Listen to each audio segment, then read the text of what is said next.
What happens when a simple romantic getaway becomes the most explosive moment of your life? What happens when the person you think you are suddenly isn't who you thought you were, and your future, your love, and your identity are all on the line? In She Said.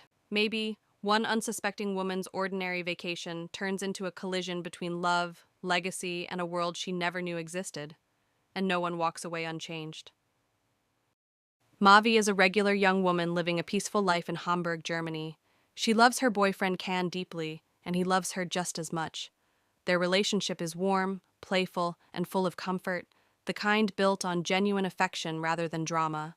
But one quiet day, while speaking to her friend on the phone, Mavi admits a growing fear. She senses that Can is about to propose, and although she loves him, the thought of such a big step makes her anxious. That evening, while having dinner alone with Can, Mavi does everything she can to avoid any serious conversation. She jokes, changes topics, and fills the silence with distractions, afraid that any pause might lead to the question she's not ready to answer. Can notices immediately. Instead of forcing the moment, he gently shifts the conversation and surprises her with something unexpected: plane tickets for the two of them to spend 10 days abroad.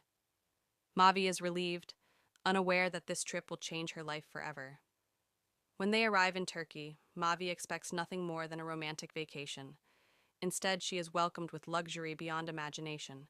Chauffeurs, breathtaking scenery, and a massive villa greet her, leaving her confused and overwhelmed.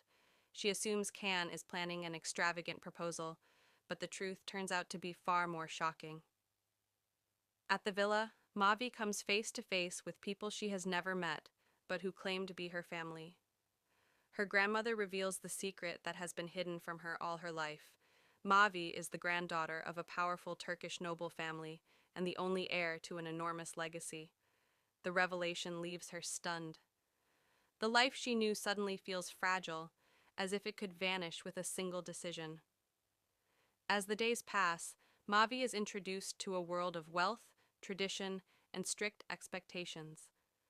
Lavish dinners, formal gatherings, and constant observation make her feel like she's walking on unfamiliar ground. Her family is polite and welcoming, but their warmth carries an unspoken pressure.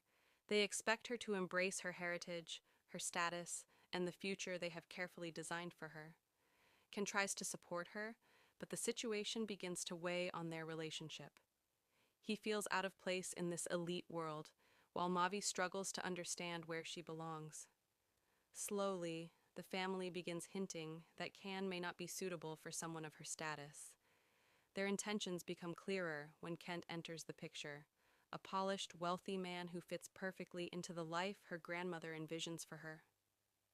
Caught between two worlds, Mavi begins to feel torn. On one side is love, familiarity, and the life she built herself. On the other is power, privilege, and a destiny she never chose. The glamour that once dazzled her now feels suffocating, and every expectation placed on her feels heavier than the last. As the pressure builds, Mavi finally confronts her family. She admits that she doesn't want her life decided by bloodline or tradition. She wants the freedom to choose love on her own terms, even if that choice isn't perfect.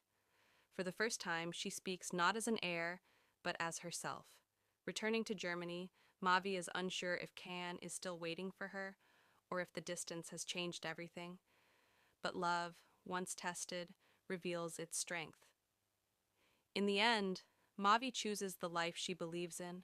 Not wealth, not titles, but honesty, love, and self-determination.